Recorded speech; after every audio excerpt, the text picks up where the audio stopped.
नमस्कार मंडळी, स्वागत आहे तुमचं सागर डुकरे ऑफिशियल या चॅनलवर.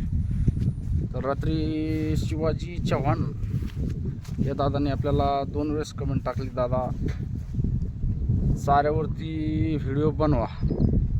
आता चाऱ्यावरती व्हिडिओ बनवा म्हणले ते, पण आता नेमकं कोणत्या चाऱ्यावरती हे काही माझ्या लक्षात आलं नाही. पण चला, तरी पण आपण काय करू माहिती आहे का, सगळ्या चाऱ्यावर विषय काढूया. तर प्रथम म्हणजे आपण काय केलं माहिती आहे का, ह्या वर्षी 4-5 प्रकारचा चारा लागवड केलेला आहे.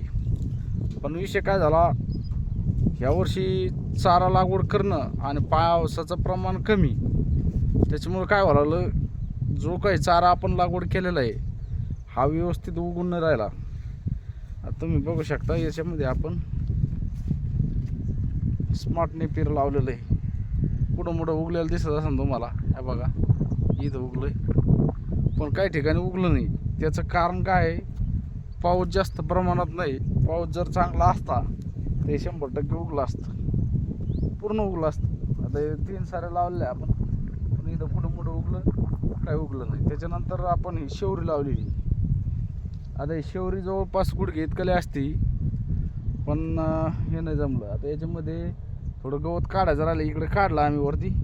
तर हा आहे दशरथ घास. तर या दशरथ घासाचं काय झालं, याची पण वाढ चांगली झाली असती, पण पाऊसच नाही.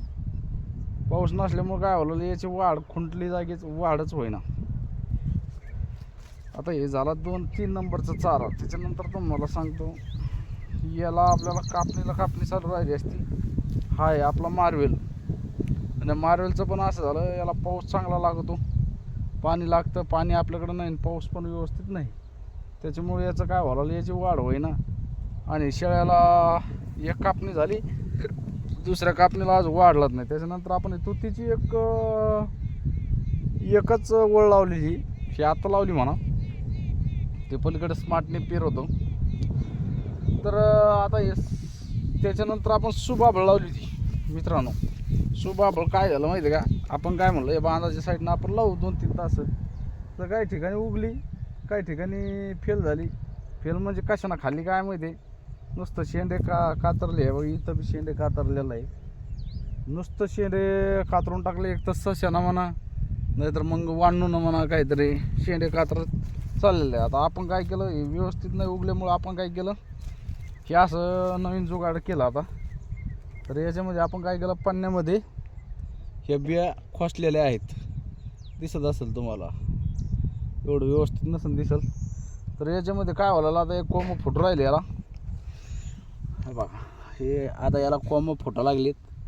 आणि याला काय करणार आहे आपण, आता हे उगलं, याला जरसे वर आली की याला काय करू, वेगवेगळ्या पद्धतीनं लावून देऊ. सध्या तर याला आता 4-8 दिवस चांगलं उगूस तर याला बाहेर काढायचंच नाही. याला डायरेक्ट पन्न्या अशाच खालून कट करायच्या आणि डायरेक्ट लावून द्यायचं, असं आपलं नियोजन चालू आहे. तर हिरवा चारा जवळपास तुम्हाला सांगतो, marvel, subabul 2, super Napier 3, savoury 4 आणि दशरथ 5 आणि मेथी 6, असा 6 प्रकारचा थोडा आहे बरं का. आपल्याकडे जास्त प्रमाणात नाही, समजा 10-12 गुंठे क्षेत्रामध्ये आहे. तर असं आपण लागवड केलं आहे. मेथी घास तिकडं आहे, मेथी घासाला पण आपण कापणी केली, फक्त एकच कापणी झाली त्याची.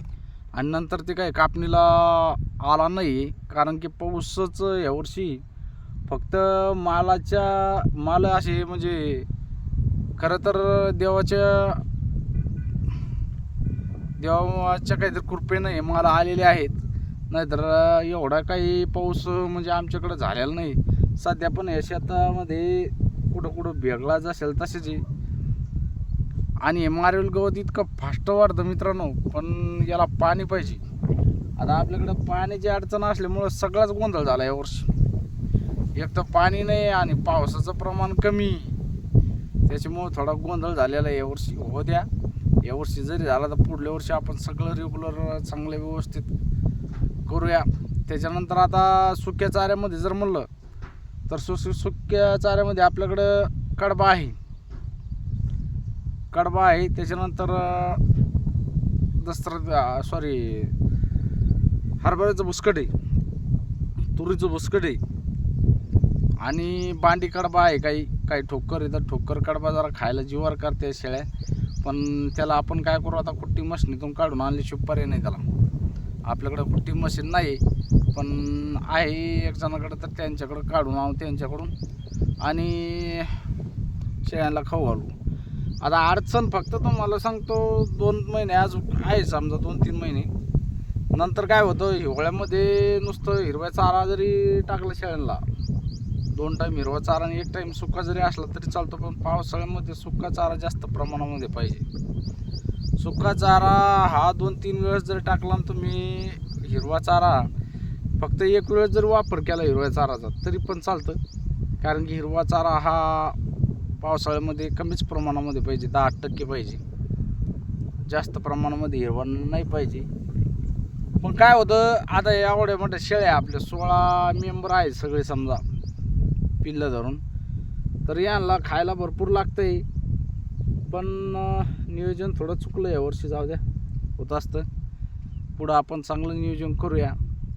शेळी पालनामध्ये कसं आहे, शेळी पालनाचा अभ्यास आपण 4-5 वर्षापासून करतोय, पण कसं आहे, थोड्या अडचणी असल्यामुळं आपल्याला डायरेक्ट अशी म्हणजे डायरेक्ट डेअरिंग करता येईना. नाहीतर शेळ्या आपण किती पण सांभाळू शकतो, पण तेवढं आपलं अवसान नाही आहे खरं सांगायचं म्हणजे. पैशाच्या अडचणी आणि याच्यात आपलं कुटुंबाचा खर्च, अडचणी सगळं याच्यातच धकवणं चालू आहे.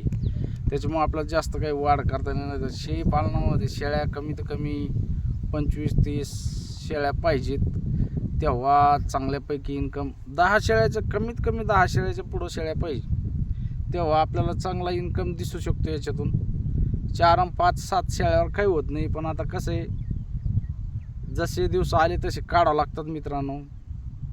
अडचणी असतात खूप काही, आणि त्याच्यामुळं थोडं अडचणीत जास्त निर्णय घेणं पण चांगला नाही. त्याच्यामुळे याच्यात थोड्या प्रमाणामध्ये आपला थोडा खर्च आणि थोडं कसं ॲडजस्ट होऊन याच्यामधून आपण करण्याचा प्रयत्न करत आहे. समोर चालून भविष्यामध्ये चांगले दिवस आले तर आपण शेळीपालन याच्यात वाढणार आहोत, तसं आता पाठी ठेवणार आहोत. फक्त तुमचा सपोर्ट असणं खूप गरजेचं आहे. तुमचा सपोर्ट जर असेल तर आपण नक्कीच आपण 10, 20, 30, 50पर्यंत पण पोहोचू शकल. कारण कसं आहे, परिस्थिती ही बसून राहत नसते, फक्त आपल्याला हालचाल करत राहावं लागते, आणि हालचाल आपली चालू आहे मित्रांनो. फक्त कसं आहे, काही अडचणी आल्याच्या नंतर आपल्याला तेवढ्या अडचणी सॉल्व करावं लागतात, आणि त्याच्यामुळंच थोडं जास्त प्रमाणामध्ये शेळीपालन आपल्याला वाढवता येईना. तर शिवाजीदादा चव्हाण यांची एक कमेंट होती, त्यांच्यासाठी आपण आता दोन्ही चाऱ्याचं नियोजन सांगितलेलं आहे, आपल्याकडं आहे तेवढं सांगितलं. त्यांना जर शेळीपालन करायचं असेल तर दोन्ही प्रकारचा चारा असणं खूप गरजेचं आहे. हिरवा चारा थोडा कमी असला तरी चालतो, पण सुका चारा हा जास्त प्रमाणामध्ये पाहिजे, 60-70% तरी पाहिजे. तर चला मित्रांनो, व्हिडिओ खूप मोठा होता आहे. व्हिडिओ आवडल्यास व्हिडिओला लाईक करा, नवीन असेल तर आपल्या चॅनलला सबस्क्राईब करा. भेटूया अशाच नवीन व्हिडिओमध्ये. आणि तुमची काही जर अडचण असेल तर कमेंटमध्ये नक्की सांगा, त्याचं आपण उत्तर देण्याचा प्रयत्न करू. धन्यवाद. जय जवान, जय किसान, जय हिंद, जय महाराष्ट्र.